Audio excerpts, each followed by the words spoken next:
Bonjour à toutes et à tous et bienvenue pour un nouveau numéro de Metal Missile et Plastic Gun. De nouveau, les missiles ne seront pas en métal mais en mousse, mais il y aura du Plastic Gun puisque encore une émission consacrée à du Nerf, nos amis de Nerf qui dépensent sans compter pour nous sortir des blasters de plus en plus inventifs et originaux. Donc ici nous avons deux exemplaires de la nouvelle génération Zombie Strike, à savoir le Flip Fury et le Dominator, tout un programme Doom et Domination. Oula, ça va faire mal. Donc je vous présente le Flip Fury. Alors plutôt une belle bête à l'œil, hein, vraiment. Là aussi, je suis surpris par la légèreté de l'ensemble parce que c'est quand même quelque chose d'assez imposant à avoir en main. La caractéristique la plus importante, vous vous en doutez bien, c'est le fait qu'il y a deux barillets.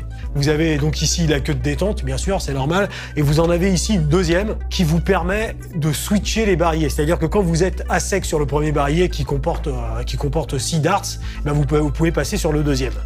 Donc comme d'habitude, vous armez de nouveau un blaster dont il faut se servir avec ses deux mains. Vous lâchez, vous tirez, et bon bah, bien sûr, hein, ça peut continuer. Allez, allons au bout de la démonstration. Voilà, voilà, et le dernier, bam, voilà, en plein dans le mille. Là, vous êtes à sec.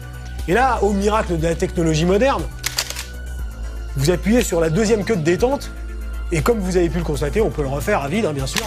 Hop, voilà, comme ça, de face, vous voyez qu'on peut switcher les barillets. Donc voilà, l'intérêt du Flip Fury, c'est sa forme qui est quand même sympa. Et puis c'est vrai que ce coup de changer de barillet, là, c'est un côté sec et automatique qui fait son charme, qui vous donne envie de continuer les Nerf Wars. Donc voilà, un objet sympa, un peu lourd, et puis faut prendre le coup pour le saisir, mais c'est quand même pas mal. J'ai nommé, mesdames et messieurs, le Flip Fury. Je vous présente le Dominator. Alors une belle bête, comme vous pouvez le constater, un semblant de crosse ici. Vous le tenez à deux mains, donc vous pouvez changer de direction. Bien sûr, c'est difficilement une arme dont vous vous servirez à la visée, mais c'est plutôt à la hanche. Alors plusieurs caractéristiques pour le Dominator, qui découlent de celle du Flip Fury, bien sûr. Alors la queue de détente normale, évidemment. Et puis là aussi, alors ça peut poser des problèmes pour la saisie. D'autant que là, ça commence à être un peu plus lourd puisque le blaster est un peu plus long. Donc vous avez ici la queue de détente, et puis ici, la deuxième queue de détente qui permet de changer de barillet.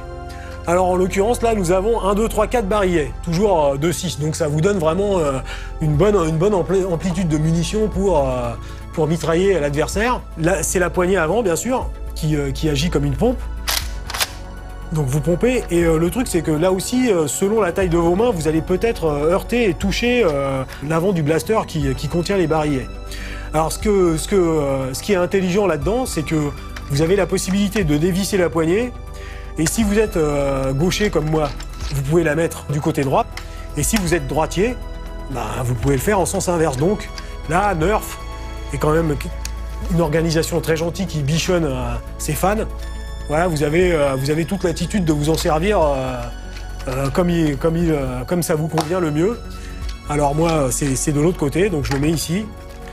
Alors nous l'avons d'ores et déjà primé, nous allons tirer, hein, tant pis pour vous. Bam, voilà, en plein dans la cible, donc voilà. Voilà, en plus la poignée sur le côté, c'est un petit côté badass. Bam, voilà, vous tirez, bam. Voilà, ça continue, donc là, un barillet de vide. Et là, merci Nerf. Voilà, avec vos deux doigts, vous appuyez sur la deuxième queue de détente. Et là, et de face, ça doit être encore plus évident. Voilà, alors il faut pas se mélanger les pinceaux, ou en l'occurrence les doigts, pour vraiment appuyer sur la queue de détente désirée. Mais voilà, donc vous disposez d'une bonne pluie de darts à envoyer sur l'adversaire. Alors je suppose que il y a aussi la possibilité de faire du slam fire. Voilà. Voilà. Vous videz encore plus les chargeurs en slam fire. Le slam fire, donc, vous appuyez sur la première queue de détente et ensuite vous pompez. Voilà. Et ensuite vous passez au chargeur suivant. C'est pas mal. On s'y habitue assez rapidement là. Moi-même, je les ai en main depuis peu et c'est confortable. Ça fait partie de soi. C'est bien. Moi, j'aime bien. Des zombies, des darts, des barillets multiples. Les jouets sont quelque chose de beaucoup trop sérieux pour être confiés aux enfants.